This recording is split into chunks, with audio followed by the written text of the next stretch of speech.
Good morning all. Welcome to a dream classroom. നമ്മൾ ഇന്ന് introduction to sociology സെക്കൻഡിലെ second യൂണിറ്റിലേക്കാണ് കടക്കുന്നത്. ചാപ്റ്റർ 2 ഫങ്ഷണാലിസം. ഫങ്ഷണാലിസം എന്താണ്? ഫങ്ഷണാലിസം എന്ന് പറഞ്ഞു കഴിഞ്ഞാൽ അതായത് പലതരത്തിലുള്ള ഫങ്ഷണൽ തിയറികളെയാണ് ഇവിടെ അനലൈസ് ചെയ്യുന്നത്. ഈ ഒരു യൂണിറ്റിൽ ഒരുപാട് സോഷ്യോളജിസ്റ്റുകളെ കുറിച്ച് നമുക്ക് പഠിക്കാനുണ്ട്. Herbert Spencer, Emile Durkheim, Bronislaw Malinowski, AR Radcliffe Brown, അതേപോലെ തന്നെ ലേറ്റർ ഫങ്ഷണാലിസ്റ്റുകളായിട്ടുള്ള ടാൽക്കോട്ട് പാഴ്സൺ, RK മെർട്ടൺ, അങ്ങനെ ഒരുപാട് സോഷ്യോളജിക്കൽ തിയറികൾ ഡെവലപ്പ് ചെയ്യാൻ സ്വാധീനം ചെലുത്തിയ സോഷ്യോളജിസ്റ്റുകളെ കുറിച്ചാണ് നമ്മൾ ഈ സെക്കൻഡ് ഇൻട്രഡക്ഷൻ ടു സോഷ്യോളജിയിലെ സെക്കൻഡ് ബുക്കാണ്. ആ സെക്കൻഡ് ബുക്കിലെ സെക്കൻഡ് യൂണിറ്റിൽ നമ്മൾ ഒരുപാട് സോഷ്യോളജിസ്റ്റുകളെ കുറിച്ച് അനലൈസ് ചെയ്യാണ്. അതിൽ നമുക്ക് ഫസ്റ്റ് പഠിക്കാനുള്ളത് founders of functionalism. Founders of ഫങ്ഷണാലിസത്തിലെ ഹെർബർട്ട് സ്പെൻസറെ കുറിച്ചാണ് നമ്മൾ ആദ്യം പറയുന്നത് കേട്ടോ. അപ്പോൾ ഇവിടെ ശ്രദ്ധിക്കുക, ഫൗണ്ടേഴ്സ് ഓഫ് ഫങ്ഷണാലിസം. ഫങ്ഷണാലിസം അതിൽ വരുന്നതാണ് ഏത്? ആര്? Herbert Spencer. അപ്പോൾ യൂണിറ്റിന്റെ പേര് ശ്രദ്ധിക്കുക, ഫങ്ഷണാലിസം. അതിൽ ഫൗണ്ടേഴ്സ് ഓഫ് ഫങ്ഷണാലിസത്തിൽ വരുന്ന ഫസ്റ്റ് ഫൗണ്ടർ ആണ് ആര്? Herbert Spencer.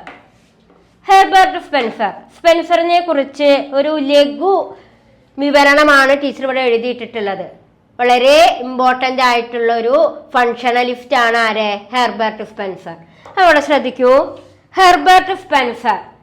Herbert Spencer 1820 1903 1820 1903 is considered one of the early founders of functionalism in sociology, influenced by Auguste Comte.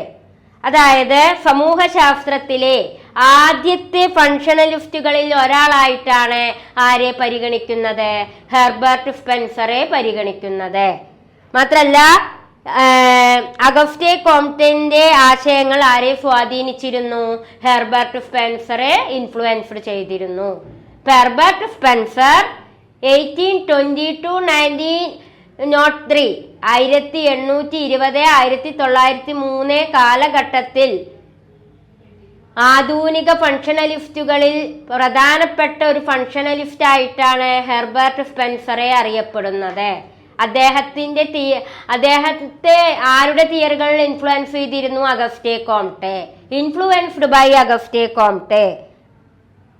അതേപോലെ തന്നെ കോംറ്റയുടെ തിയറികളെ ആർക്ക് സ്വാധീനം ചെലുത്തി? ഹെർബർട്ട് സ്പെൻസറെ സ്വാധീനം ചെലുത്തുകയും അങ്ങനെ Spencer compared society to a biological organism, arguing that just as organs in a body work together for survival, different parts of society work independently to maintain social stability. അതായത് Spencer സമൂഹത്തെ ഒരു ഓർഗാനിസമായി compare ചെയ്തു.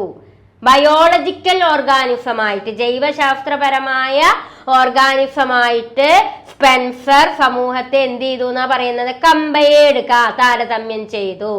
Spencer compared society to a biological organism. Spencer സമൂഹത്തെ താരതമ്യം ചെയ്തു. എന്തുമായി? Biological ഓർഗാനിസമായി. എന്നിട്ട് അദ്ദേഹം എന്താണ് അവിടെ ആർഗ്യൂ ചെയ്തത്? Arguing that just as organ in a body work together for survival. അതായത് ശരീരം എന്ന് പറയുന്നത് നമ്മുടെ അവയവങ്ങൾ പരസ്പരം ആശ്രയിച്ചാണ് പ്രവർത്തിക്കുന്നത്. അതുകൊണ്ടാണ് സൊസൈറ്റിയെ അദ്ദേഹം എന്തുമായിട്ട് കമ്പയർ ചെയ്യാനുള്ള കാരണം? ബയോളജിക്കൽ ഓർഗാനിസമായിട്ട് കമ്പയർ ചെയ്യാനുള്ള കാരണം. Spencer compared society to a biological organism. Spencer സമൂഹത്തെ എന്തുമായിട്ടാണ് കമ്പയർ ചെയ്തത്? ബയോളജിക്കൽ ഓർഗാനിസമായിട്ടാണ് കമ്പയർ ചെയ്തത്. എന്നിട്ട് അദ്ദേഹം എന്താണ് അവിടെ പ്രസ്താവിച്ചത്? ആർഗ്യൂ ചെയ്തത്? Arguing that just as organ in a body work together for survival. നമ്മുടെ ശരീരത്തിന്റെ പ്രവർത്തനങ്ങൾ നടക്കുന്നത് എങ്ങനെയാണെന്ന് പറയുന്നത് ഓരോ അവയവങ്ങൾ വഴിയാണ്, ഓരോ ഓർഗാനിസുകൾ വഴിയാണ്. അതുകൊണ്ടാണ് സ്പെൻസർ എന്തുമായി കമ്പയർ ചെയ്യാനുള്ള കാരണം? ബയോളജിക്കൽ ഓർഗാനിസമായിട്ട് കമ്പയർ ചെയ്യാനുള്ള കാരണം. ആൻഡ് ദെൻ അപ്പൊ ശരീരത്തിലുള്ള അവയവങ്ങൾ പരസ്പരം പ്രവർത്തിച്ചത് കൊണ്ടാണ് നമ്മുടെ ശരീരം, ബോഡി നിലനിൽക്കുന്നത്. അതുകൊണ്ടാണ് അദ്ദേഹം സൊസൈറ്റിയെ എന്തുമായി കമ്പയർ ചെയ്തത്? ബയോളജിക്കൽ ഓർഗാനിസമായി കമ്പയർ ചെയ്തത്. Different parts of society work independently. അതേപോലെ തന്നെ പിന്നെ അദ്ദേഹം എന്താണ് പറയുന്നത്? Different parts of society work, സമൂഹത്തിലെ വ്യത്യസ്ത തരമായിട്ടുള്ള വർക്കുകളെല്ലാം എങ്ങനെയാണ് ഇന്റർഡിപ്പെൻഡലി. എന്താ ഇന്റർഡിപ്പെൻഡലി പറഞ്ഞാൽ പരസ്പരമാശ്രിതത്വമാണ്. നമ്മുടെ സമൂഹത്തിലെ ഏത് കാര്യത്തിനും നമ്മുടെ ശരീരം പ്രവർത്തിക്കണമെങ്കിലും എന്ത് വേണം? പരസ്പരാശ്രിതത്വം വേണം. കാരണം ഓരോ അവയവങ്ങൾ ചേർന്നുകൊണ്ടാണ്, കണ്ണ്, മൂക്ക്, തൊലി, അങ്ങനെ നമ്മളുടെ ശരീരത്തിലെ ഓരോ ബോഡി പാർട്സും ചേരുമ്പോഴാണ് നമ്മളുടെ ശരീരം വർക്കഡ് ആവണത്. അതുകൊണ്ടാണ് സൊസൈറ്റി എന്താണ് എന്ന് കമ്പയർ ചെയ്യാനുള്ള കാരണം ബയോളജിക്കൽ ഓർഗാനിസം ആണ് എന്ന് അദ്ദേഹം കമ്പയർ ചെയ്യാനുള്ള കാരണം. അതുപോലെ തന്നെയാണ് സമൂഹത്തിലെ വ്യത്യസ്തമായിട്ടുള്ള ഓരോ വർക്കുകളും എങ്ങനെയാണ് അതായത് ഇന്റർഡിപ്പെൻഡലി പരസ്പരം ആശ്രിതമാണ്, ഇന്റർഡിപ്പെൻഡ് ആണ് എന്ന് പറഞ്ഞു കഴിഞ്ഞാൽ സമൂഹത്തിലെ ഓരോ കാര്യങ്ങളും പരസ്പരം ഇന്റർ റിലേറ്റഡ് ആയിട്ടാണ്, അല്ലെങ്കിൽ ഇന്റർഡിപ്പെൻഡ് ആയിട്ടാണ്, ഒന്നിനെ ആശ്രയിക്കുന്നുണ്ട്. നമുക്കറിയാം, നമ്മളെ ഒരു ഫാമിലി, കുടുംബമാണെങ്കിൽ ആ കുടുംബത്തിലെ അച്ഛൻ, അമ്മ, കുട്ടികൾ, ആ കുട്ടികൾ ആരെ ആശ്രയിക്കുകയാണ്? അച്ഛനമ്മമാരെ ആശ്രയിച്ചിട്ടാണ് അവരുടെ ഓരോ സ്റ്റേജുകളും കടന്നു പോകുന്നത്. പിന്നെ ഒരു കാലഘട്ടം എത്തുമ്പോൾ മക്കളേനെ ആശ്രയിക്കാൻ തുടങ്ങും? അച്ഛനമ്മമാര് തിരിച്ചാശ്രയിക്കാൻ തുടങ്ങും, അല്ലെ? അതുകൊണ്ടാണ് പറയുന്നത് സമൂഹം എന്ന് പറയുന്നത് എപ്പോഴും എന്താണ്? ഒരു ഇന്റർഡിപ്പെൻഡലി ആണ് എന്ന് ആര് പ്രസ്താവിക്കാനുള്ള കാരണം? ഹെർബർട്ട് സ്പെൻസർ ആർഗ്യൂ ചെയ്യാനുള്ള കാരണം. അതായത് parts of society work independently to maintain social stability. അതുകൊണ്ട് തന്നെ സാമൂഹിക സ്ഥിരത നിലനിർത്തണമെങ്കിൽ സമൂഹത്തിലെ ഓരോ വർക്കും എങ്ങനെയായിരിക്കണം? ഇന്റർഡിപ്പെൻഡന്റ്ലി ആയിരിക്കണം, പരസ്പരം ആശ്രിതത്വം പുലർത്തണം. ആൻഡ് ദെൻ പിന്നീട് അദ്ദേഹം എന്താ പറയണത്? He explained social evolution as a process through which simple society grow into complex form. ഈ ഒരു വേർഡ് ഫസ്റ്റ് ചാപ്റ്ററിൽ ഞാൻ ഒരുപാട് വട്ടം റിപ്പീറ്റ് ചെയ്തതാണ്.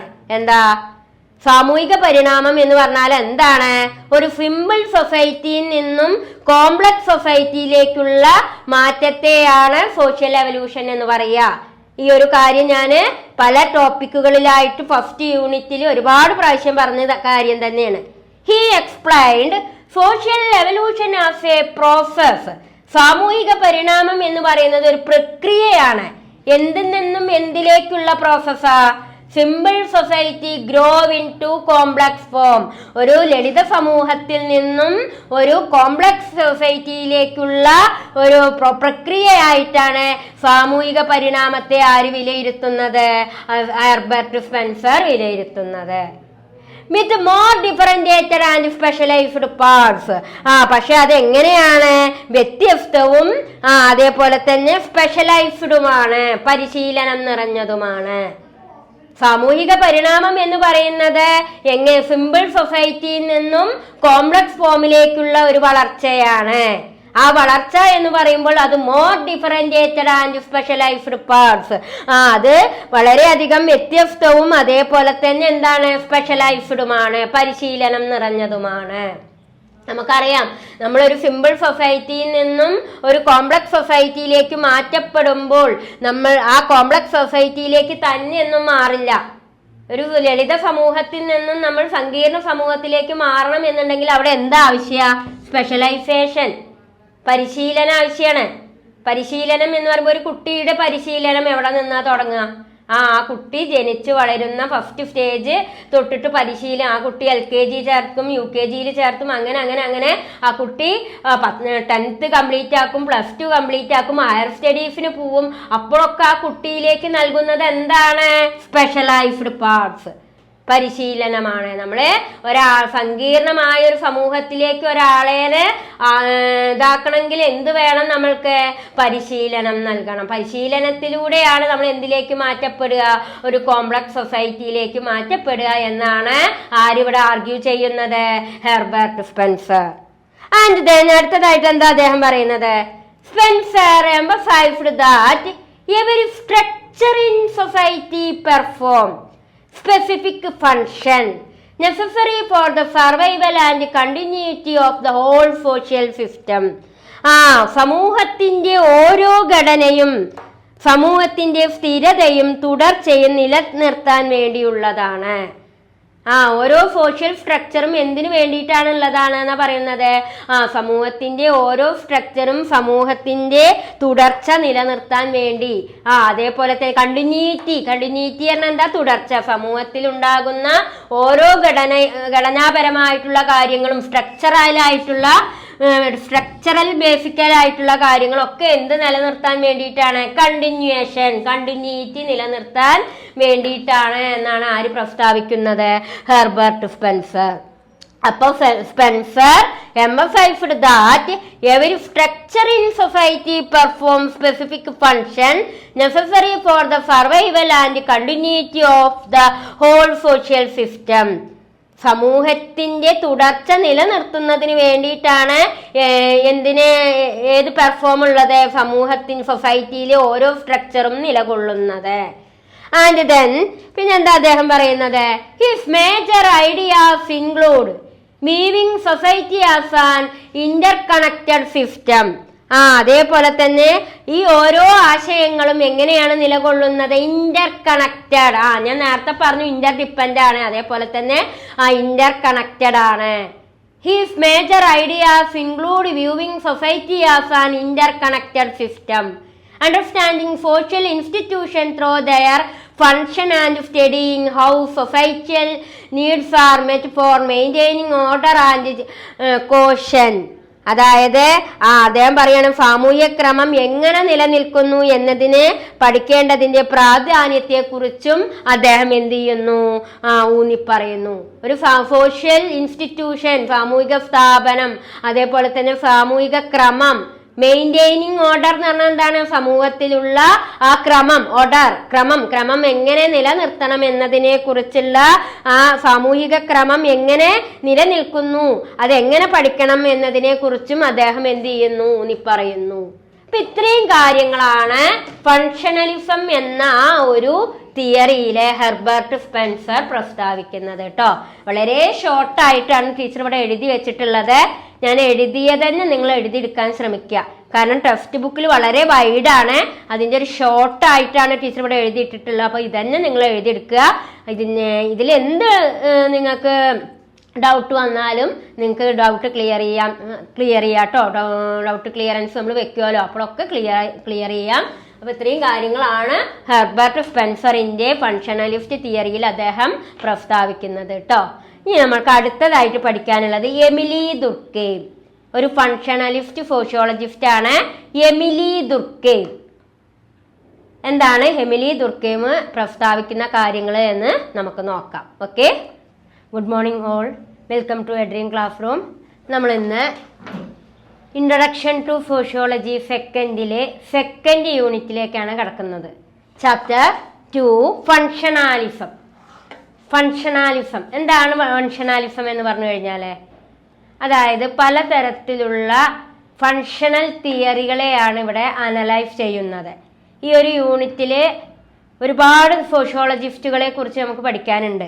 Herbert Spencer, Emile Durkheim, Bronislaw Malinowski, AR Radcliffe Brown, അതേപോലെ തന്നെ ലേറ്റർ ഫങ്ഷണാലിസ്റ്റുകളായിട്ടുള്ള ടാൽക്കോട്ട് പാഴ്സൺ, RK മെർട്ടൺ, അങ്ങനെ ഒരുപാട് സോഷ്യോളജിക്കൽ തിയറികൾ ഡെവലപ്പ് ചെയ്യാൻ സ്വാധീനം ചെലുത്തിയ സോഷ്യോളജിസ്റ്റുകളെ കുറിച്ചാണ് നമ്മൾ ഈ സെക്കൻഡ് ഇൻട്രഡക്ഷൻ ടു സോഷ്യോളജിയിലെ സെക്കൻഡ് ബുക്കാണ്. ആ സെക്കൻഡ് ബുക്കിലെ സെക്കൻഡ് യൂണിറ്റിൽ നമ്മൾ ഒരുപാട് സോഷ്യോളജിസ്റ്റുകളെ കുറിച്ച് അനലൈസ് ചെയ്യാണ്. അതിൽ നമുക്ക് ഫസ്റ്റ് പഠിക്കാനുള്ളത് founders of functionalism. Founders of ഫങ്ഷണാലിസത്തിലെ ഹെർബർട്ട് സ്പെൻസറെ കുറിച്ചാണ് നമ്മൾ ആദ്യം പറയുന്നത് കേട്ടോ. അപ്പോൾ ഇവിടെ ശ്രദ്ധിക്കുക, ഫൗണ്ടേഴ്സ് ഓഫ് ഫങ്ഷണാലിസം. അതിൽ വരുന്നതാണ് ഏത്, ആര്, ഹെർബർട്ട് സ്പെൻസർ. അപ്പോൾ യൂണിറ്റിന്റെ പേര് ശ്രദ്ധിക്കുക, ഫങ്ഷണാലിസം. അതിൽ ഫൗണ്ടേഴ്സ് ഓഫ് ഫങ്ഷണാലിസത്തിൽ വരുന്ന ഫസ്റ്റ് ഫൗണ്ടർ ആണ് ആര്, ഹെർബർട്ട് സ്പെൻസർ. ഹെർബർട്ട് സ്പെൻസറിനെ കുറിച്ച് ഒരു ലഘു വിവരണമാണ് ടീച്ചർ ഇവിടെ എഴുതിയിട്ടിട്ടുള്ളത്. വളരെ ഇമ്പോർട്ടൻ്റ് ആയിട്ടുള്ള ഒരു ഫങ്ഷണലിസ്റ്റ് ആണ് ആര്, ഹെർബർട്ട് സ്പെൻസർ. അവിടെ ശ്രദ്ധിക്കൂ, Herbert Spencer 1820-1903 1820-1903 is considered one of the early founders of functionalism in sociology, influenced by Auguste Comte. അതായത് സമൂഹശാസ്ത്രത്തിലെ ആദ്യത്തെ ഫങ്ഷണലിസ്റ്റുകളിൽ ഒരാളായിട്ടാണ് ആരെ പരിഗണിക്കുന്നത്, ഹെർബർട്ട് സ്പെൻസറെ പരിഗണിക്കുന്നത്. മാത്രല്ല അഗസ്റ്റേ കോംറ്റെന്റെ ആശയങ്ങൾ ആരെ സ്വാധീനിച്ചിരുന്നു, ഹെർബർട്ട് സ്പെൻസറെ ഇൻഫ്ലുവൻസ്ഡ് ചെയ്തിരുന്നു. ഹെർബർട്ട് സ്പെൻസർ 1820-1903 1820-1903 കാലഘട്ടത്തിൽ ആധുനിക ഫങ്ഷണലിസ്റ്റുകളിൽ പ്രധാനപ്പെട്ട ഒരു ഫങ്ഷണലിസ്റ്റ് ആയിട്ടാണ് ഹെർബർട്ട് സ്പെൻസറെ അറിയപ്പെടുന്നത്. അദ്ദേഹത്തെ ആരുടെ തിയറികൾ ഇൻഫ്ലുവൻസ് ചെയ്തിരുന്നു, Auguste Comte. Influenced by Auguste Comte. അതേപോലെ തന്നെ കോംറ്റയുടെ തിയറികളെ ആർക്ക് സ്വാധീനം ചെലുത്തി, ഹെർബർട്ട് സ്പെൻസറെ സ്വാധീനം ചെലുത്തുകയും അങ്ങനെ Spencer compared society to a biological organism, arguing that just as organ in a body work together for survival, different parts of society work independently to maintain social stability. അതായത് Spencer സമൂഹത്തെ ഒരു ഓർഗാനിസമായി compare ചെയ്തു.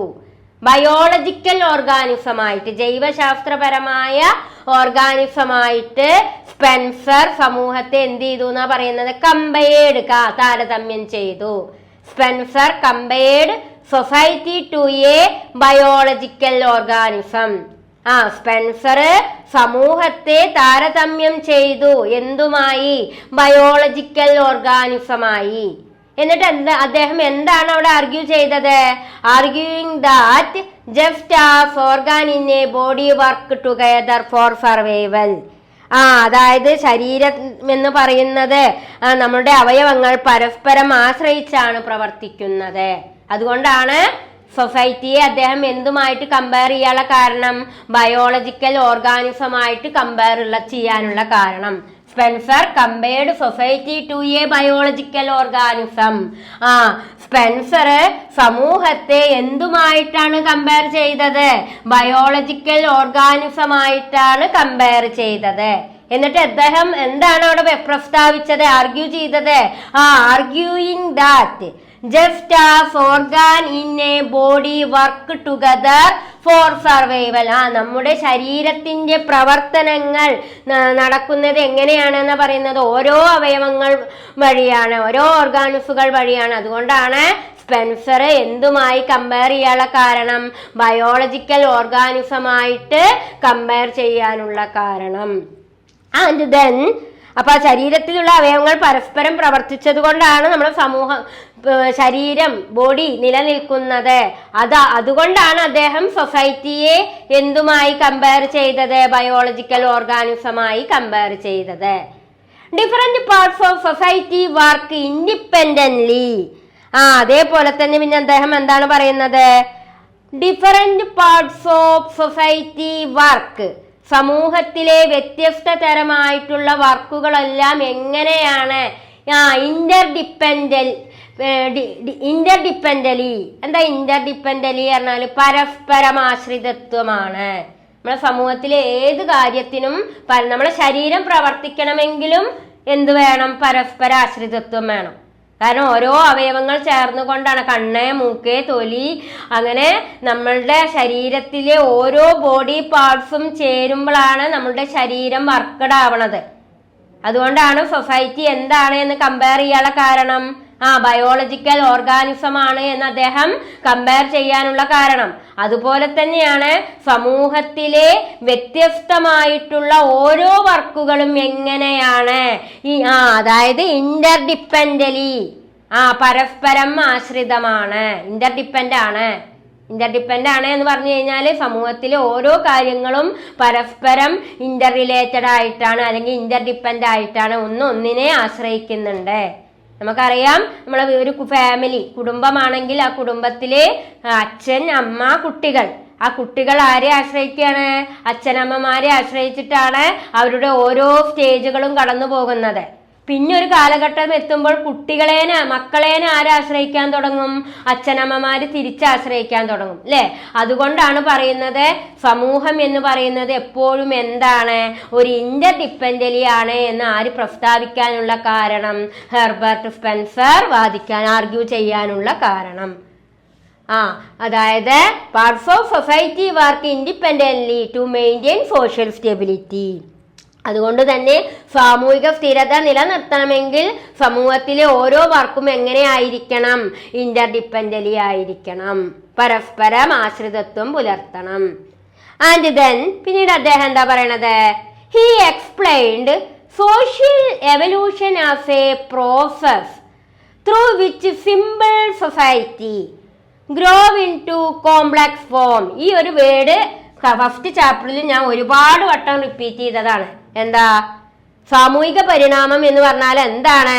ഒരു simple സൊസൈറ്റിയിൽ നിന്നും complex സൊസൈറ്റിയിലേക്കുള്ള മാറ്റത്തെയാണ് social evolution എന്ന് പറയുക. ഈ ഒരു കാര്യം ഞാൻ പല ടോപ്പിക്കുകളിലായിട്ട് ഫസ്റ്റ് യൂണിറ്റിൽ ഒരുപാട് പ്രാവശ്യം പറഞ്ഞ കാര്യം തന്നെയാണ്. He explained social evolution as a process. സാമൂഹിക പരിണാമം എന്ന് പറയുന്നത് ഒരു പ്രക്രിയയാണ്. എന്തിൽ നിന്നും എന്തിലേക്കുള്ള പ്രോസസ്സാ? Simple society grow into complex form. ഒരു ലളിത സമൂഹത്തിൽ നിന്നും ഒരു കോംപ്ലക്സ് സൊസൈറ്റിയിലേക്കുള്ള ഒരു പ്രക്രിയയായിട്ടാണ് സാമൂഹിക പരിണാമത്തെ ആര് വിലയിരുത്തുന്നത്? ഹെർബർട്ട് സ്പെൻസർ വിലയിരുത്തുന്നത്. With more differentiated and specialised parts. പക്ഷെ അതെങ്ങനെയാണ്? വ്യത്യസ്തവും അതേപോലെ തന്നെ സ്പെഷ്യലൈസ്ഡുമാണ്, പരിശീലനം നിറഞ്ഞതുമാണ്. സാമൂഹിക പരിണാമം എന്ന് പറയുന്നത് സിമ്പിൾ സൊസൈറ്റിയിൽ നിന്നും കോംപ്ലക്സ് ഫോമിലേക്കുള്ള ഒരു വളർച്ചയാണ്. ആ വളർച്ച എന്ന് പറയുമ്പോൾ അത് more differentiated and specialised parts. അത് വളരെയധികം വ്യത്യസ്തവും അതേപോലെ തന്നെ എന്താണ്? സ്പെഷ്യലൈസ്ഡുമാണ്, പരിശീലനം നിറഞ്ഞതുമാണ്. നമുക്കറിയാം നമ്മളൊരു സിമ്പിൾ സൊസൈറ്റിയിൽ നിന്നും ഒരു കോംപ്ലക്സ് സൊസൈറ്റിയിലേക്ക് മാറ്റപ്പെടുമ്പോൾ നമ്മൾ ആ കോംപ്ലക്സ് സൊസൈറ്റിയിലേക്ക് തന്നെയൊന്നും മാറില്ല. ഒരു ലളിത സമൂഹത്തിൽ നിന്നും നമ്മൾ സങ്കീർണ സമൂഹത്തിലേക്ക് മാറണം എന്നുണ്ടെങ്കിൽ അവിടെ എന്താ ആവശ്യ? സ്പെഷ്യലൈസേഷൻ, പരിശീലനം ആവശ്യമാണ്. പരിശീലനം എന്ന് പറയുമ്പോൾ ഒരു കുട്ടിയുടെ പരിശീലനം എവിടെ നിന്നാ തുടങ്ങുക? ആ കുട്ടി ജനിച്ചു വളരുന്ന ഫസ്റ്റ് സ്റ്റേജ് തൊട്ടിട്ട് പരിശീലനം. ആ കുട്ടി LKG ചേർത്തും UKG ചേർത്തും അങ്ങനെ ആ കുട്ടി 10th കംപ്ലീറ്റ് ആക്കും, +2 കംപ്ലീറ്റ് ആക്കും, ഹയർ സ്റ്റഡീസിന് പോവും. അപ്പോഴൊക്കെ ആ കുട്ടിയിലേക്ക് നൽകുന്നത് എന്താണ്? സ്പെഷ്യലൈസ്ഡ് പാർട്സ്, പരിശീലനമാണ്. നമ്മളെ സങ്കീർണമായ ഒരു സമൂഹത്തിലേക്ക് ഒരാളെ ഇതാക്കണമെങ്കിൽ എന്ത് വേണം? നമ്മൾക്ക് പരിശീലനം നൽകണം. പരിശീലനത്തിലൂടെയാണ് നമ്മൾ എന്തിലേക്ക് മാറ്റപ്പെടുക? ഒരു കോംപ്ലക്സ് സൊസൈറ്റിയിലേക്ക് മാറ്റപ്പെടുക എന്നാണ് ആരിവിടെ ആർഗ്യൂ ചെയ്യുന്നത്? Herbert Spencer. ആൻഡ് ദെൻ അടുത്തതായിട്ട് എന്താ അദ്ദേഹം പറയുന്നത്? Spencer emphasized that every structure in society perform specific function necessary for the survival and continuity of the whole social system. സമൂഹത്തിന്റെ ഓരോ ഘടനയും സമൂഹത്തിന്റെ സ്ഥിരതയും തുടർച്ചയും നിലനിർത്താൻ വേണ്ടിയുള്ളതാണ്. ഓരോ സോഷ്യൽ സ്ട്രക്ചറും എന്തിനു വേണ്ടിയിട്ടാണ് ഉള്ളതാണ് എന്നാ പറയുന്നത്? സമൂഹത്തിന്റെ ഓരോ സ്ട്രക്ചറും സമൂഹത്തിന്റെ തുടർച്ച നിലനിർത്താൻ വേണ്ടി.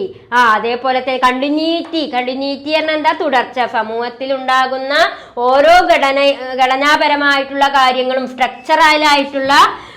സ്ട്രക്ചറൽ ബേസിക്കലായിട്ടുള്ള കാര്യങ്ങളൊക്കെ എന്ത് നിലനിർത്താൻ വേണ്ടിയിട്ടാണ്? കണ്ടിന്യൂറ്റി നിലനിർത്താൻ വേണ്ടിയിട്ടാണ് എന്നാണ് ആര് പ്രസ്താവിക്കുന്നത്? Herbert Spencer. അപ്പോൾ Spencer emphasized that every structure in society performs specific function necessary for the survival and continuity of the whole social system. സമൂഹത്തിന്റെ തുടർച്ച നിലനിർത്തുന്നതിന് വേണ്ടിയിട്ടാണ് ഏത് പെർഫോം ഉള്ളത്? സൊസൈറ്റിയിലെ ഓരോ സ്ട്രക്ചറും നിലകൊള്ളുന്നത്. ആൻഡ് ദെൻ പിന്നെന്താ അദ്ദേഹം പറയുന്നത്? His major ideas include weaving society as an interconnected system. അതേപോലെ തന്നെ ഈ ഓരോ ആശയങ്ങളും എങ്ങനെയാണ് നിലകൊള്ളുന്നത്? ഇന്റർകണക്റ്റഡ്. ഞാൻ നേരത്തെ പറഞ്ഞു ഇന്റർഡിപ്പെൻഡ് ആണ്, അതേപോലെ തന്നെ ഇന്റർകണക്റ്റഡ് ആണ്. His major ideas include viewing society as an interconnected system, understanding social institutions through their function and studying how societal needs are met for maintaining order and cohesion. അതായത് അദ്ദേഹം പറയണം സാമൂഹ്യ ക്രമം എങ്ങനെ നിലനിൽക്കുന്നു എന്നതിനെ പഠിക്കേണ്ടതിന്റെ പ്രാധാന്യത്തെക്കുറിച്ചും അദ്ദേഹം എന്ത് ചെയ്യുന്നു? ഊന്നിപ്പറയുന്നു. ഒരു സോഷ്യൽ ഇൻസ്റ്റിറ്റ്യൂഷൻ, സാമൂഹിക സ്ഥാപനം, അതേപോലെ തന്നെ സാമൂഹിക ക്രമം, മെയിൻറ്റെയിനിങ് ഓർഡർ എന്ന് പറഞ്ഞാൽ എന്താണ്? സമൂഹത്തിലുള്ള ആ ക്രമം എങ്ങനെ നിലനിർത്തണം എന്നതിനെ കുറിച്ചുള്ള സാമൂഹിക ക്രമം എങ്ങനെ നിലനിൽക്കുന്നു, അതെങ്ങനെ പഠിക്കണം എന്നതിനെ കുറിച്ചും അദ്ദേഹം എന്ത് ചെയ്യുന്നു? പറയുന്നു. അപ്പൊ ഇത്രയും കാര്യങ്ങളാണ് ഫങ്ഷണലിസം എന്ന ഒരു തിയറിയിലെ ഹെർബർട്ട് സ്പെൻസർ പ്രസ്താവിക്കുന്നത് കേട്ടോ. വളരെ ഷോർട്ടായിട്ടാണ് ടീച്ചർ ഇവിടെ എഴുതി വെച്ചിട്ടുള്ളത്. ഞാൻ എഴുതിയതന്നെ നിങ്ങൾ എഴുതിയെടുക്കാൻ ശ്രമിക്കുക. കാരണം ടെക്സ്റ്റ് ബുക്കിൽ വളരെ വൈഡാണ്, അതിൻ്റെ ഒരു ഷോർട്ടായിട്ടാണ് ടീച്ചർ ഇവിടെ എഴുതിയിട്ടിട്ടുള്ളത്. അപ്പോൾ ഇതന്നെ നിങ്ങൾ എഴുതിയെടുക്കുക. ഇതിലെന്ത് നിങ്ങൾക്ക് ഡൗട്ട് വന്നാലും നിങ്ങൾക്ക് ഡൗട്ട് ക്ലിയർ ചെയ്യാം കേട്ടോ. ഡൗട്ട് ക്ലിയറൻസ് നമ്മൾ വെക്കുമല്ലോ, അപ്പോഴൊക്കെ ക്ലിയർ ചെയ്യാം. അപ്പോൾ ഇത്രയും കാര്യങ്ങളാണ് ഹെർബർട്ട് സ്പെൻസറിന്റെ ഫങ്ഷണലിസ്റ്റ് തിയറിയിൽ അദ്ദേഹം പ്രസ്താവിക്കുന്നത് കേട്ടോ. ഇനി നമ്മൾക്ക് അടുത്തതായിട്ട് പഠിക്കാനുള്ളത് എമിലി ദുർക്കെയിം. ഒരു ഫങ്ഷണലിസ്റ്റ് സോഷ്യോളജിസ്റ്റ് ആണ് എമിലി ദുർക്കെയിം. എന്താണ് എമിലി ദുർക്കെയിം പ്രസ്താവിക്കുന്ന കാര്യങ്ങൾ എന്ന് നമുക്ക് നോക്കാം. ഓക്കെ, അടുത്ത ടോപ്പിക്കാണ് ഫങ്ഷണാലിസത്തിലെ ഹെർബർട്ട് സ്പെൻസർ ആണ് നമ്മൾ അനലൈസ് ചെയ്തത്. ഇനി നമുക്ക് എമിലി ദുർക്കെയിം, EMILE എന്നാണ് കേട്ടോ. എമിലി ദുർക്കെയിം 1858 1917 1858 1917 കാലഘട്ടം വരെയാണ് എമിലി ദുർക്കെയിം എന്ന ഇമ്പോർട്ടൻ്റ് ആയിട്ടുള്ള വളരെ പ്രാധാന്യം അറിയിക്കുന്ന ഒരു സോഷ്യോളജിസ്റ്റ് ജീവിച്ചിരുന്ന കാലഘട്ടം. അപ്പൊ എന്താണ് ഫങ്ഷണലിസ്റ്റ് അപ്രോച്ചിൽ എമിലി ദുർക്കെയിമിന്റെ ഒപ്പീനിയൻസ് എന്ന് നമുക്ക് പരിശോധിക്കാം. അതായത് പേജ് നമ്പർ 23 നിങ്ങളുടെ യൂണിറ്റ് 2 പേജ് നമ്പർ 23 ഏകദേശം 3 പാരഗ്രാഫോളം ഉണ്ട്. അതാണ് ടീച്ചർ ഇവിടെ ഷോർട്ടാക്കി എഴുതിയിട്ടിട്ടുള്ളത് കേട്ടോ. അപ്പൊ നോക്കൂ, Emile Durkheim, David Emile Durkheim എന്നാണ് അദ്ദേഹത്തിന്റെ യഥാർത്ഥ പേര് കേട്ടോ. അപ്പോൾ Emile Durkheim is regarded as the founder of French sociology and one of the major contribution to functionalist theory. അതായത് എമിലി ഒരു ഫ്രഞ്ച് സാമൂഹ്യ ശാസ്ത്രത്തിന്റെ സ്ഥാപകനാണ്. ആര്? Emile Durkheim. Emile Durkheim 1858 1917 he is regarded as the founder of French sociology. French സോഷ്യോളജിയുടെ സ്ഥാപകനായിട്ട്, founder എന്ന് പറഞ്ഞാൽ സ്ഥാപകൻ, ഫ്രഞ്ച് സോഷ്യോളജിയുടെ ഫൗണ്ടർ ആയിട്ടാണ് ആരെ പരിഗണിക്കുന്നത്? Emile Durkheim. And one of the major contributors to functionalist theory. അതേപോലെ തന്നെ അദ്ദേഹത്തിന്റെ പ്രധാനപ്പെട്ട കോൺട്രിബ്യൂഷൻ എന്ന് പറഞ്ഞാൽ സംഭാവന, അദ്ദേഹത്തിന്റെ പ്രധാന കോൺട്രിബ്യൂഷൻ ആയിട്ടാണ് ഏതിനെ കണക്കാക്കുന്നത്? ഫങ്ഷണലിസ്റ്റ് തിയറി, ഫങ്ഷണലിസ്റ്റ് അപ്രോച്ച് അഥവാ ഫങ്ഷണലിസ്റ്റ് തിയറി. അപ്പോ ഫ്രഞ്ച് സോഷ്യോളജിയുടെ സ്ഥാപകനായിട്ടുള്ള എമിലി ദുർക്കേമിന്റെ പ്രധാനപ്പെട്ട മേജർ കോൺട്രിബ്യൂഷൻ ആണ് ഏത്? Functionalist theory. And then he emphasized the use of scientific and empirical method in sociology and studied how traditional and modern societies maintain order and cohesion. അതേപോലെ തന്നെ അദ്ദേഹം എന്താണ് ഇവിടെ emphasise ചെയ്യുന്നത്? അതായത് he emphasized the use of scientific and empirical method in sociology. അദ്ദേഹം ശാസ്ത്രീയമായിട്ടും അതേപോലെ തന്നെ പിന്നെ എങ്ങനെയാണ് അദ്ദേഹം ശാസ്ത്രീയമായിട്ടും എംപെരിക്കലായിട്ടുമാണ് രീതികളാണ് ഏതിൽ കൈക്കൊണ്ടത്? സോഷ്യോളജിയുടെ പഠനത്തിന് അദ്ദേഹം ഉപയോഗിച്ചത്. അപ്പൊ അദ്ദേഹം സയന്റിഫിക് ആയിട്ടും എംപെരിക്കൽ ആയിട്ടുള്ള മെത്തേഡുകളാണ് സോഷ്യോളജി സ്റ്റഡി നടത്താൻ അദ്ദേഹം യൂസ് ചെയ്തത്. മാത്രമല്ല traditional and modern society maintain order and cohesion. അതേപോലെ തന്നെ പരമ്പരാഗതവും ആധുനികവുമായ സമൂഹങ്ങൾ എങ്ങനെ പ്രവർത്തിക്കുന്നു? പരമ്പരാഗതവും ട്രഡീഷണൽ എന്ന് പറഞ്ഞാൽ പരമ്പരാഗതം, മോഡേൺ എന്ന് പറഞ്ഞാൽ ആധുനികം. അപ്പൊ ഈ ട്രഡീഷണൽ ആയിട്ടും മോഡേൺ ആയിട്ടുള്ള ഈ സൊസൈറ്റി എങ്ങനെ പ്രവർത്തിക്കുന്നു, സാമൂഹിക ക്രമവും ഐക്യവും എങ്ങനെ നിലനിർത്തുന്നു എന്നിവയാണ് അദ്ദേഹത്തിന്റെ പ്രധാന പഠന വിഷയങ്ങൾ. അപ്പോ അദ്ദേഹത്തിന്റെ പ്രധാന പഠന വിഷയങ്ങൾ എന്ന് പറയുന്നത് എന്താണ്? he emphasized the use of scientific and empirical method in sociology. അദ്ദേഹം ശാസ്ത്രീയമായിട്ടും അതേപോലെ തന്നെ എംപെരിക്കലായിട്ടുള്ള മെത്തേഡുകളാണ് സോഷ്യോളജിയുടെ പഠനത്തിന് ഉപയോഗിച്ചത്. എന്നിട്ട് ആ പഠനം സോഷ്യോളജിക്കൽ സ്റ്റഡി നടത്തിയത് എന്തിനെ കുറിച്ചായിരുന്നു? ട്രഡീഷണൽ ആയിട്ടും മോഡേൺ ആയിട്ടും പരമ്പരാഗതമായിട്ടും ആധുനികമായിട്ടും മെയിൻറ്റെയിൻ ഓർഡർ ആൻഡ് കോഹിഷൻ, അതായത് എങ്ങനെ സാമൂഹ്യ ക്രമവും ഐക്യവും നിലനിർത്തുന്നു എന്നതായിരുന്നു അദ്ദേഹത്തിന്റെ പ്രധാന പഠന വിഷയം. Durkheim expanded the concept of social function and explained that each social institution fulfill essential need of society. അതേപോലെ തന്നെ അദ്ദേഹം എന്താണ് ഇവിടെ ഉദ്ദേശിക്കുന്നത്? Durkheim expanded the concept of social function. Social function എങ്ങനെ എക്സ്പ്ലെയിൻ ചെയ്യുന്നു? social function and explain that each social institution fulfill essential need of society. സമൂഹത്തിന് എന്തെല്ലാമാണ് ആവശ്യമായി നിലനിൽക്കുന്നത്? സോഷ്യൽ ഫങ്ഷൻസും സോഷ്യൽ ഇൻസ്റ്റിറ്റ്യൂഷൻസും എത്രത്തോളം സമൂഹത്തിന് ആവശ്യകത നിലനിർത്തുന്നുണ്ട് തുടങ്ങിയ കാര്യങ്ങളും എക്സ്പാൻഡ് ചെയ്തു? ദുർക്കെയിം എക്സ്പാൻഡ് ചെയ്തു, ഉയർത്തിക്കാണിച്ചു. Durkheim expand the concept. അപ്പൊ ദുർക്കെയിം എക്സ്പാൻഡ് ചെയ്ത കൺസെപ്റ്റുകൾ ഏതൊക്കെയാണ്? Durkheim expand the concept of social ഫങ്ഷനും സോഷ്യൽ ഇൻസ്റ്റിറ്റ്യൂഷൻ. അപ്പൊ ദുർക്കെയിം ഉയർത്തിക്കാണിക്കുന്നതിനും എക്സ്പ്ലെയിൻ ചെയ്യുന്നതിനും ശ്രമിച്ച രണ്ട് കാര്യങ്ങൾ എന്തൊക്കെയായിരുന്നു? Social function and social institution. Social ഫങ്ഷനും അതേപോലെ തന്നെ സോഷ്യൽ ഇൻസ്റ്റിറ്റ്യൂഷനെ കുറിച്ചാണ് ദുർക്കെയിം എന്ത് ചെയ്യാൻ ശ്രമിച്ചത്? എക്സ്പാൻഡ് ചെയ്യാൻ ശ്രമിച്ചത്, അല്ലെങ്കിൽ എക്സ്പ്ലെയിൻ ചെയ്യാൻ ശ്രമിച്ചത്. ഇനി മേജർ വർക്ക്, അദ്ദേഹത്തിന്റെ പ്രധാന വർക്കാണ് ഡിവിഷൻ ഓഫ് ലേബർ സൊസൈറ്റി, സമൂഹത്തിലെ തൊഴിലാളികളുടെ വർഗീകരണം.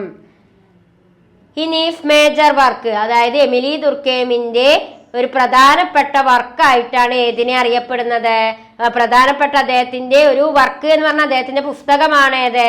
The division of labour society, സമൂഹത്തിലെ തൊഴിലാളികളുടെ വർഗീകരണം. അദ്ദേഹത്തിന്റെ മേജർ വർക്കിലൂടെ അദ്ദേഹം എന്താണ് സമൂഹത്തിന് കാണിച്ചു കൊടുക്കുന്നത്? Durkheim explained that the primary function is to maintain social solidarity. സാമൂഹിക ഐക്യ ഡിവിഷൻ ഓഫ് ലേബർ സൊസൈറ്റിയിൽ അദ്ദേഹം സാമൂഹിക സ്ഥാപനങ്ങളുടെ സാമൂഹിക ഐക്യം നിലനിർത്തണമെന്നാണ് വിശദീകരിച്ചത്. സോഷ്യൽ സോളിഡാരിറ്റി പറഞ്ഞാൽ എന്താണ്? സാമൂഹിക ഐക്യം.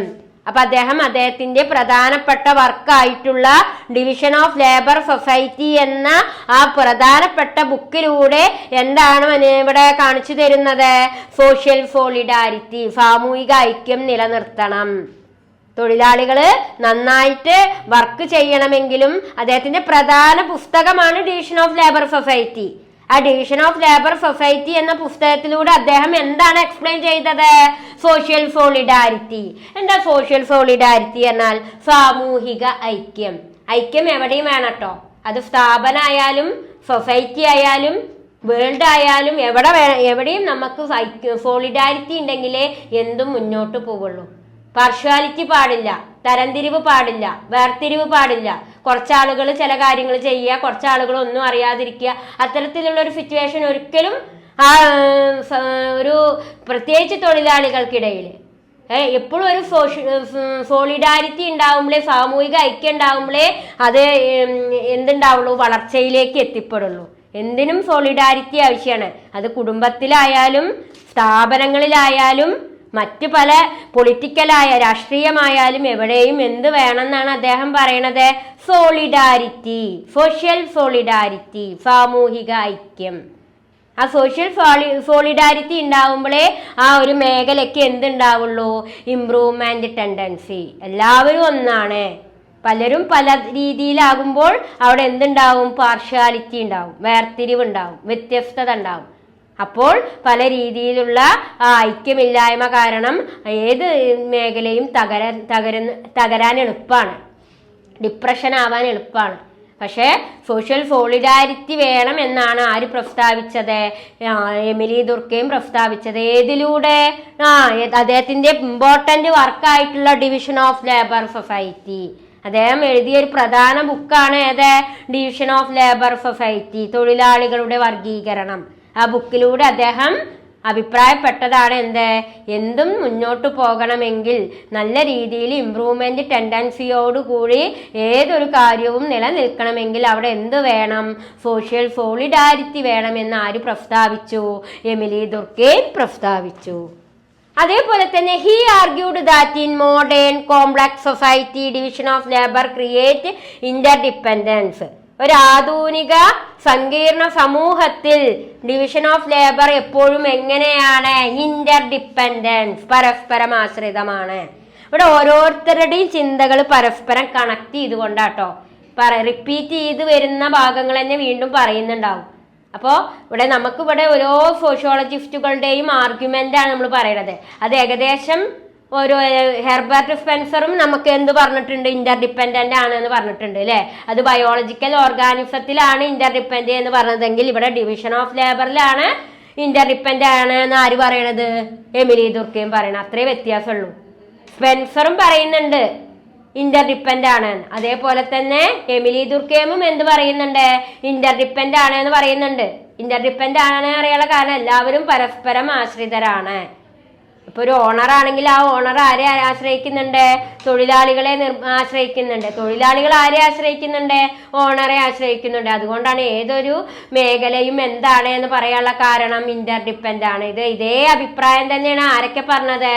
സ്പെൻസറും എമിലി ദുർക്കെയിമും ഒക്കെ പ്രസ്താവിച്ചത്. അപ്പൊ എമിലി ദുർക്കെയിം പറയാണ് he argued that in modern complex society, ഒരു ആധുനിക സങ്കീർണ സമൂഹം ഡിവിഷൻ ഓഫ് ലേബർ തൊഴിലാളികളെ വർഗീകരിക്കുമ്പോൾ അത് എങ്ങനെയാണ്? ഇന്റർഡിപെൻഡൻസ് ആയിരിക്കും. Which strengthen social unity. അതേപോലെ തന്നെ എന്തായിരിക്കും? അതൊരു പരസ്പരം ആശ്രിതമായിരിക്കും. മാത്രല്ല അവിടെ strengthen social unity.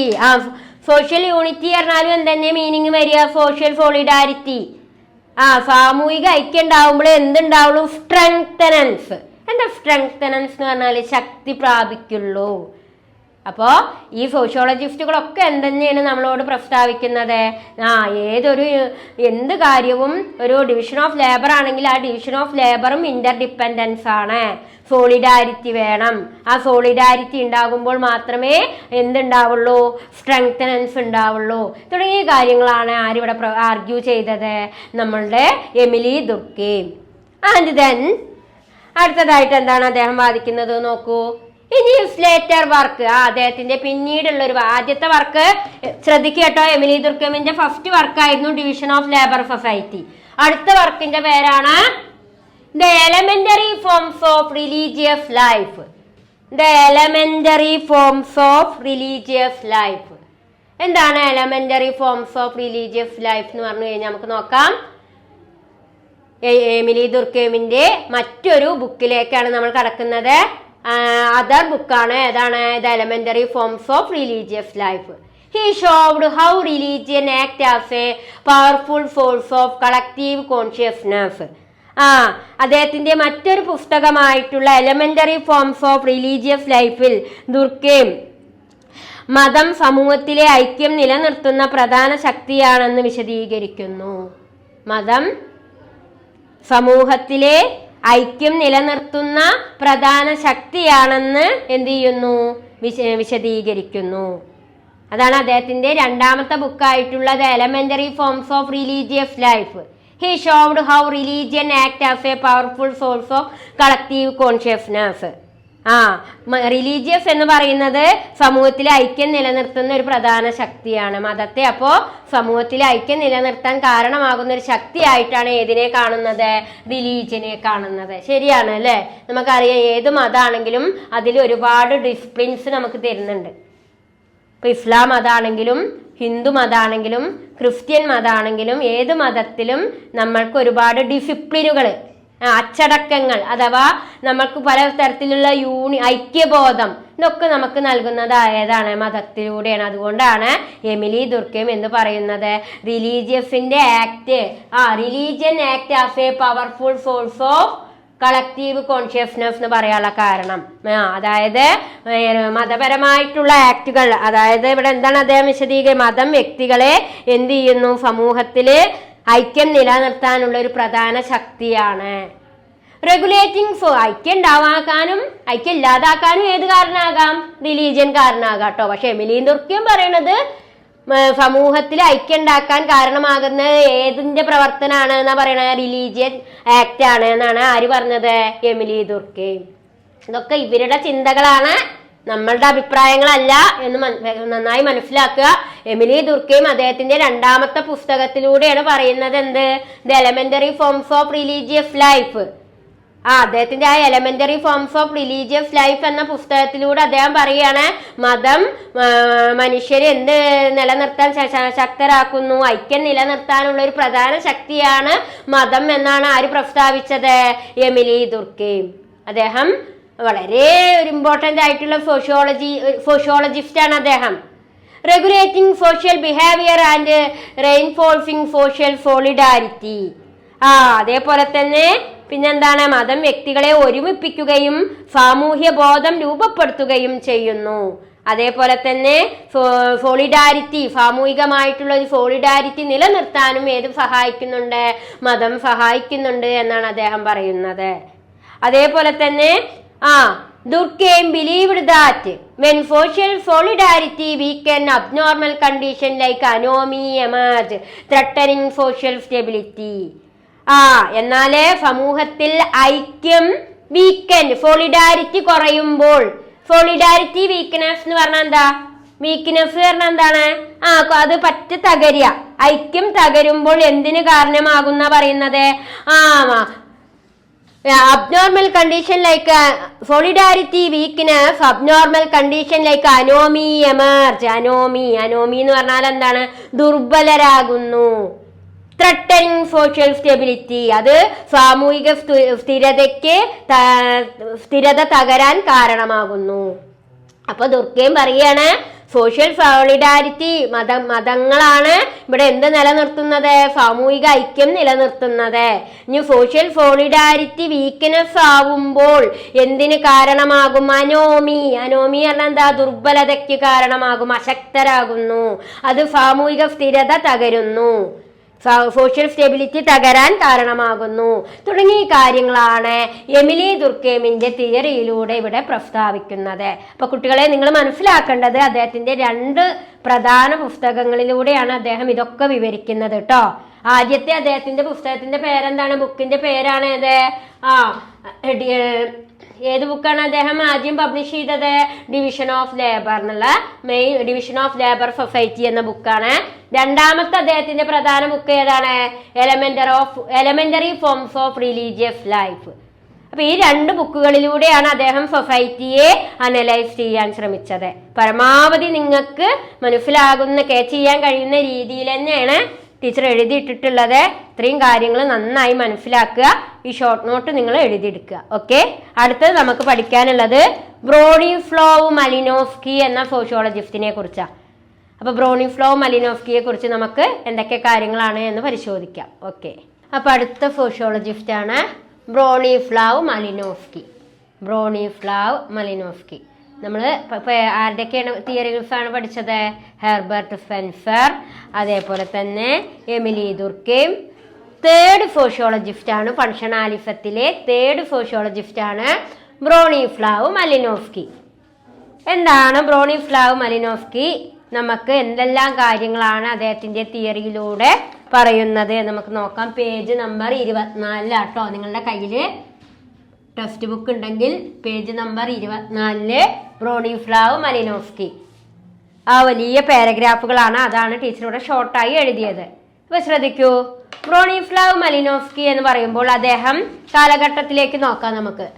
ബ്രോണിസ്ലാവ് Malinowski 1884 1942 1884 1942. Bronislaw Malinowski 1884 to 1942 was a British social anthropologist. ഒരു ബ്രിട്ടീഷ് സോഷ്യൽ ആന്ത്രോപോളജിസ്റ്റ് ആയിട്ടാണ് ആരെ പരിഗണിക്കുന്നത്? ബ്രോണിസ്ലാവ് മലിനോവ്സ്കിയെ പരിഗണിക്കുന്നത്. Well known for his theory of functionalism. അപ്പോ ബ്രോണിസ്ലാവ് മലിനോവ്സ്കി 1884 തൊട്ട് 1942 വരെയാണ് അദ്ദേഹത്തിന്റെ കാലഘട്ടം. അദ്ദേഹം ഒരു ബ്രിട്ടീഷ് സാമൂഹ്യ നരവംശ ശാസ്ത്രജ്ഞനാണ്. അദ്ദേഹമാണ് ഏത് സിദ്ധാന്തത്തിന് നേതൃത്വം കൊടുത്തത്? ഫങ്ഷണലിസ്റ്റുകളാണ് ഇവരൊക്കെ. നമ്മൾ 2 ഫങ്ഷണലിസ്റ്റുകളെ പഠിച്ചു കഴിഞ്ഞു, ഹെർബർട്ട് സ്പെൻസറും അതേപോലെ തന്നെ എമിലി ദുർക്കെയിമും. ഇപ്പൊ നമ്മൾ പഠിക്കുന്നത് ആരാണ്? പേരുകൾ മാറരുത്.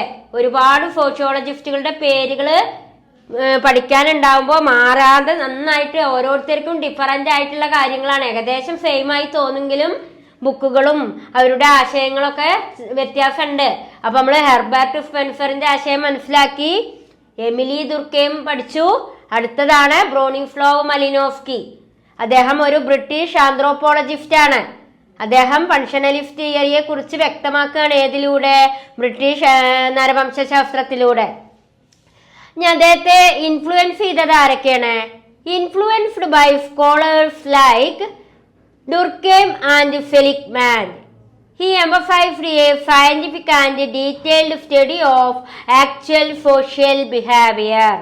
അതേപോലെ തന്നെ ദുർക്കെയിമും സെലിഗ്മാൻ തുടങ്ങിയ പണ്ഡിതന്മാരിൽ നിന്നും സ്വാധീനം ഉൾക്കൊണ്ട മലിനോവ്സ്കി സാമൂഹിക പെരുമാറ്റത്തിന്റെ ശാസ്ത്രീയവും കൃത്യവുമായ മേഖലാ പഠനങ്ങളെ പ്രാധാന്യപ്പെടുത്തി. അപ്പൊ ആരിൽ നിന്നാണ് മലിനോവ്സ്കിക്ക് സ്വാധീനം? ആരേനെയാണ് സ്വാധീനിച്ചത്? എമിലി ദുർക്കെയിമിനെയും സെലിഗ്മാന്റെയും തിയറികൾ ആരേനെ സ്വാധീനിച്ചു? Bronislaw Malinowski. ഇപ്പൊ influenced by scholars like Durkheim and സെലിഗ്മാന്റെയും അതേപോലെ തന്നെ പിന്നെ ആരുടെയാണ്?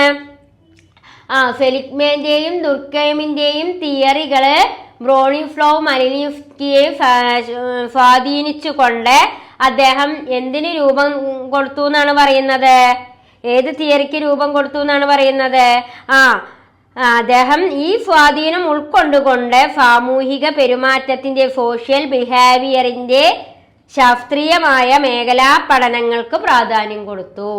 Scientific and detailed study of actual social behaviour, സാമൂഹിക പെരുമാറ്റത്തിന്റെ ശാസ്ത്രീയവും കൃത്യവുമായ മേഖലാ പഠനങ്ങൾക്ക് പ്രാധാന്യം കൊടുത്തു. ആരെ സ്വാധീനിച്ചുകൊണ്ട്? ദുർക്കെമിനെയും സെലിഗ്മാനെയും സ്വാധീനിച്ചുകൊണ്ട്. അടുത്തതായിട്ട് എന്താണ് അവിടെ ഉദ്ദേശിക്കുന്നത്? Malinowski is famous for introducing the participant observation method which he used during his field work among the Trobriand Islanders. അതായത് അദ്ദേഹത്തിന്റെ പ്രധാന സംഭാവനയായ പാർട്ടിസിപ്പന്റ് ഒബ്സർവേഷൻ രീതി. മലിനോവ്സ്കിയുടെ പ്രധാനപ്പെട്ട ഒരു സംഭാവന, ഫേമസ് പാർട്ടിസിപ്പന്റ് തിയറിയാണ് അത്, ഒബ്സർവേഷൻ മെത്തേഡ്, നിരീക്ഷണ രീതി. അപ്പോ Malinowski is famous for introducing participant observation method which he used during his field work. ഈ പാർട്ടിസിപ്പന്റ് ഒബ്സർവേഷൻ മെത്തേഡിൽ എന്താണ് വ്യക്തമാക്കുന്നത്? ഫീൽഡ് വർക്കിനെ കുറിച്ചാണ്. എവിടെ നടന്ന ഫീൽഡ് വർക്കിനെ കുറിച്ചാണ്? ട്രോബിയാൻഡ് ഐലൻഡേഴ്സ്. അപ്പോ അദ്ദേഹത്തിന്റെ പ്രധാനപ്പെട്ട സംഭാവനയായ പാർട്ടിസിപ്പന്റ് ഒബ്സർവേഷൻ രീതിയിൽ ട്രോബിയാൻഡ് ദ്വീപുകാരെ പഠിക്കുന്ന കാര്യങ്ങളാണ് ഏതിൽ ഉൾപ്പെടുത്തിയിട്ടുള്ളത്? ഒബ്സർവേഷൻ മെത്തേഡിൽ. അദ്ദേഹം ഒരു ഫീൽഡ് വർക്ക് നടത്തി. അദ്ദേഹം ഒബ്സർവേഷൻ നിരീക്ഷണ രീതിയിലൂടെ ഫീൽഡ് വർക്ക് നടത്തുക പറഞ്ഞാൽ എന്താ? ഓരോ പ്രദേശങ്ങളിലും ചെന്ന് താമസിക്കുക, എന്നിട്ട് അവിടെ ഉള്ളവരെ നിരീക്ഷിക്കുക, എന്നിട്ട് അവരുടെ കാര്യങ്ങളെ കുറിച്ച്, അവരുടെ ജീവിത രീതികളെ കുറിച്ചൊക്കെ എഴുതുക. അപ്പൊ അദ്ദേഹം നിരീക്ഷണ രീതി, ഒബ്സർവേഷൻ മെത്തേഡ് ഫീൽഡ് വർക്കിലൂടെ എവിടെയാണ് ഉപയോഗിച്ചത്? ട്രോബിയാൻഡ് ഐലൻഡേഴ്സ്, ട്രോബിയാൻഡ് ദ്വീപ് നിവാസികളെ. ഇപ്പൊ ട്രോബിയാൻഡ് ദ്വീപ് നിവാസികളെ ഫീൽഡ് വർക്ക് ചെയ്യാറുണ്ട്. അവിടെ ചെന്നിട്ട് ഒബ്സർവ് ചെയ്യാണ്. അപ്പോ ട്രോബിയാൻഡ് ഐലൻഡിൽ ചെന്നുകൊണ്ട് ബ്രോണിസോവ് മലിനോവ്സ്കി അവിടെ ഫീൽഡ് വർക്ക് നടത്തി അവരുടെ ഓരോ കാര്യങ്ങളും ഓരോ വിശദാംശങ്ങളും അവരുടെ ജീവിത രീതിയും ഭക്ഷണ രീതിയും ആചാര രീതിയും അങ്ങനെ അവിടുത്തെ ജനങ്ങളെ കുറിച്ച് A to Z വരെയുള്ള കാര്യങ്ങൾ ഒബ്സർവ് ചെയ്ത് അനലൈസ് ചെയ്തു. അതാണ് അദ്ദേഹത്തിന്റെ പ്രധാനപ്പെട്ട ഏത് തിയറിയിലൂടെ പറയുന്നത്? ഈ ഒബ്സർവേഷൻ മെത്തേഡിലൂടെ അദ്ദേഹം വിശകലനം ചെയ്യുന്നത്. Malinowski is famous for introducing participant observation method which he used during his field work among the Trobriand Islanders. അപ്പോൾ ട്രോബിയാൻഡ് ഐലൻഡിൽ ചെന്ന് അദ്ദേഹം അവിടെ ഫീൽഡ് വർക്ക് നടത്തി ഒബ്സർവേഷൻ മെത്തേഡിലൂടെ അവിടെയുള്ള ജനങ്ങളുടെ ഓരോ കാര്യങ്ങളും രേഖപ്പെടുത്തി. അതാണ് ആരുടെ തിയറി ആയിട്ട് അറിയപ്പെടുന്നത്? ബ്രോണിസ്ലോവ് മലിനോവ്സ്കി. അതേപോലെ തന്നെ his classic book Argonauts of the Western Pacific established him as a leading anthropologist. അതേപോലെ തന്നെ Argonauts of the Western Pacific എന്ന അദ്ദേഹത്തിന്റെ പുസ്തകം അദ്ദേഹത്തെ പ്രശസ്തനാക്കി. ഹിസ് ക്ലാസിക് ബുക്ക്, അദ്ദേഹം ഒരു ക്ലാസിക് ചിന്തകനാണ്. അദ്ദേഹത്തിന്റെ പ്രധാനപ്പെട്ട ഫേമസ് ബുക്കാണ് ഏത്? Argonauts of western Pacific. ആ ഒരു പുസ്തകത്തിലൂടെ തന്നെ നരവംശ ശാസ്ത്രത്തെ കുറിച്ച് അദ്ദേഹം ഒരുപാട് കാര്യങ്ങൾ വ്യക്തമാക്കിയിട്ടുണ്ട്. അപ്പൊ യഥാർത്ഥ നരവംശ ശാസ്ത്രജ്ഞനാണ് ആര്? ബ്രോണിസ്ലോവ് മലിനോവ്സ്കി. എന്താ നരവംശ ശാസ്ത്രജ്ഞൻ എന്ന് പറഞ്ഞാല്? ഒരു മനുഷ്യരുടെ ജീവിത രീതികളെ കുറിച്ചും മനുഷ്യനെ പൂർണ്ണമായി പഠിക്കുന്ന തിയറി, സയൻസ് ആണ് ഏത്? നരവംശാസ്ത്രം. അപ്പോ അദ്ദേഹം ഈ ബ്രോണിസ്ലോവ് മലിനോവ്സ്കി ഒബ്സർവേഷൻ മെത്തേഡിലൂടെ ഫീൽഡ് വർക്ക് നടത്തി ട്രോബിയാൻഡ് ഐലൻഡിലെ ആളുകളെ കുറിച്ച് ഒരു ഗവേഷണ കുറിപ്പ് തയ്യാറാക്കി. അങ്ങനെ ഉണ്ടാക്കിയ ബുക്ക് ട്രോബിലാൻഡ് ഐലൻഡിലെ ദ്വീപ് നിവാസികളെ കുറിച്ച് അദ്ദേഹം എഴുതിയ കാര്യങ്ങളാണ് ഏത് ബുക്കിലൂടെ വ്യക്തമാക്കി തരുന്നത്? ആർഗോനട്സ് ഓഫ് ദ വെസ്റ്റേൺ പസഫിക് എന്ന ബുക്കിലൂടെ ഒരു ആന്ത്രോപോളജിസ്റ്റ് ആയിട്ടുള്ള ബ്രോണിസ്ലാവ് മലിനോവ്സ്കി നമുക്ക് വ്യക്തമാക്കി തരുന്നത്. അദ്ദേഹത്തിന്റെ ഒരു ഇമ്പോർട്ടന്റ് ബുക്കാണ് ഏത്, Argonauts of the Western Pacific. Okay, അടുത്തതായിട്ട് എന്താ പറയുന്നത്, Malinowski argued that every cultural elements perform a function by signifying some need of the society. അതേപോലെ തന്നെ മലിനോവ്സ്കി ആർഗ്യൂ ചെയ്യാൻ വാദിച്ചത് എന്താണ്, cultural element perform a function by signifying some need of the society. സംസ്കാരത്തിലെ ഓരോ ഘടകവും ഏതെങ്കിലും ഒരു ആവശ്യം നിറവേറ്റുന്ന ഒരു ഫങ്ഷൻ നിർവഹിക്കുന്നു. സമൂഹത്തിലെ ഓരോ ഘടകവും നിർവഹിക്കുന്നത്, സൊസൈറ്റിയിലെ ഓരോ ഫങ്ഷനും നിർവഹിക്കുന്നത് എങ്ങനെയാണ് എന്നാ പറയുന്നത്, ഓരോ ഫങ്ഷനും നിർവഹിക്കുന്നത് ഓരോ ഘടകങ്ങളിലൂടെയാണ്. Malinowski argued that cultural elements perform function by signifying some need of the society. അതായത് മലിനോവ്സ്കി വാദിച്ചു എന്ത്, സംസ്കാരത്തിലെ ഓരോ ഫങ്ഷനും ഏതെങ്കിലും ആവശ്യം നിറവേറ്റുന്ന ഒരു ഫങ്ഷൻ നിർവഹിക്കുന്നു. ഇപ്പൊ ഓരോ ഫങ്ഷനും നിറവേറ്റുന്നത് ആവശ്യങ്ങളിലൂടെയാണ്. സൊസൈറ്റിയിലെ ഓരോ ആവശ്യങ്ങളിലൂടെയാണ് ഓരോ ഫങ്ഷൻസും നിറവേറ്റുന്നത് എന്ന് ആര് വാദിച്ചു, മലിനോവ്സ്കി വാദിച്ചു. സമൂഹത്തിലെ ഓരോ ആവശ്യങ്ങളും നീഡ്സ് എന്ന് പറഞ്ഞാൽ ആവശ്യം, ആ നീഡ്സുകളും നിറവേറ്റുന്നതിലൂടെയാണ് ഓരോ ഫങ്ഷനും സാറ്റിസ്ഫൈ ചെയ്യുന്നത് എന്ന് ആര് വാദിച്ചു, മലിനോവ്സ്കി വാദിച്ചു. He viewed culture as an integrated whole in which all parts are independent. സംസ്കാരം എന്ന് പറയുന്നത് സമൂഹത്തിൽ നിന്നും ഒഴിവാക്കാൻ കഴിയാത്ത ഒന്നാണ്. ശരി തന്നെയാണ്. He viewed culture as an integrated whole in which all parts. അതായത് എല്ലാ സമൂഹത്തിലെ എല്ലാ ഭാഗങ്ങളിലും എന്താവശ്യമാണ്, ഇന്റഗ്രേറ്റഡ് ആണ്, അത്യാവശ്യമാണ് എന്നാ പറയുന്നത്, സംസ്കാരം അത്യാവശ്യമാണ്. അതുകൊണ്ട് അത് ഇൻഡിപെൻഡന്റ് ആണ്, അതൊരു സ്വതന്ത്രമാണ്. He identified 3 level of needs. അതുകൊണ്ട് തന്നെ മനുഷ്യരുടെ ആവശ്യങ്ങളെ അദ്ദേഹം 3ആയി തരംതിരിച്ചു. ഇപ്പൊ കൾച്ചർ എന്ന് പറയുന്നത് ഒരു ഇന്റഗ്രേറ്റഡ് ആയിട്ടുള്ള പാർട്സ് ആണ്, അത് ഇൻഡിപെൻഡന്റ് ആണ്. അതുകൊണ്ട് തന്നെ മനുഷ്യന്റെ ആവശ്യത്തെ അദ്ദേഹം 3 രീതിയിലാണ് ഐഡന്റിഫൈഡ് ചെയ്തത്.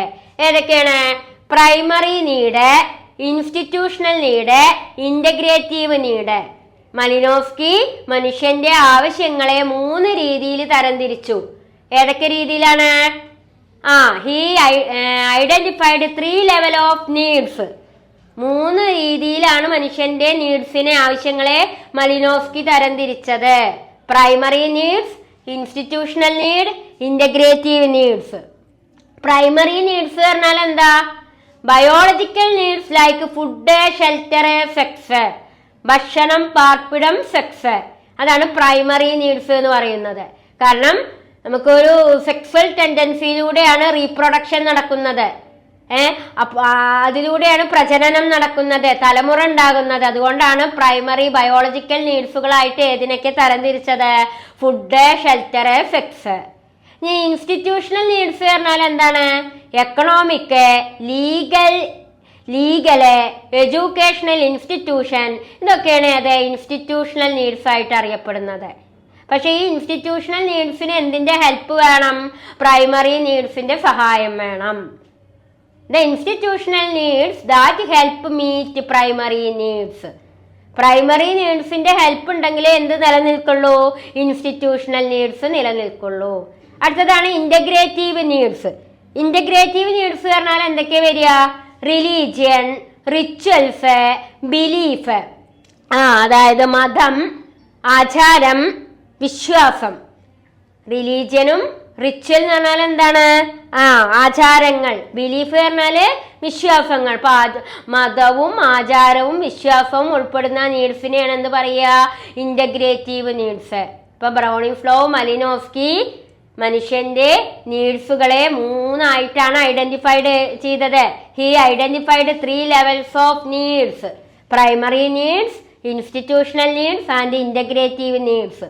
പ്രൈമറി നീഡ്സ് പറഞ്ഞാൽ എന്തൊക്കെ വരും, ബയോളജിക്കൽ നീഡ്സുകളായിട്ടുള്ള ഫുഡ്, ഷെൽട്ടർ, സെക്സ്, ഇത്രയാണ് പ്രൈമറി നീഡ്സിൽ ഉൾപ്പെടുന്നത്. എന്നാൽ ഇൻസ്റ്റിറ്റ്യൂഷണൽ നീഡ്സിൽ എന്തൊക്കെ വരും?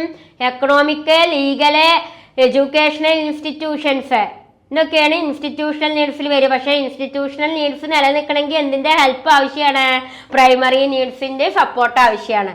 ഇനി ഇന്റഗ്രേറ്റീവ് നീഡ്സ് പറഞ്ഞാൽ എന്തൊക്കെയാണ്?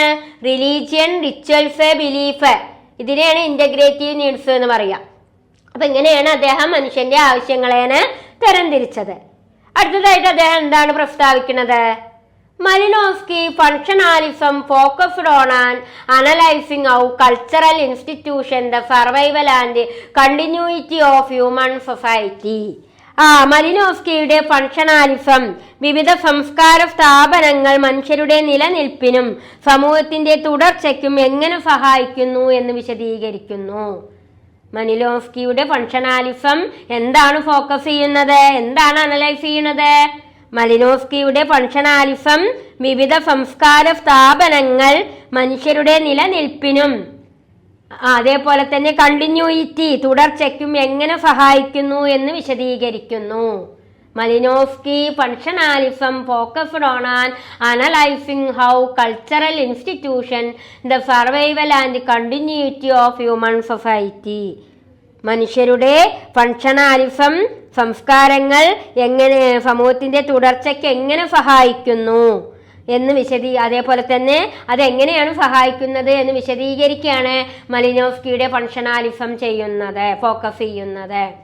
അതേപോലെ തന്നെ his approach marked a shift from evolutionary theory towards a more scientific and holistic understanding of culture. അദ്ദേഹം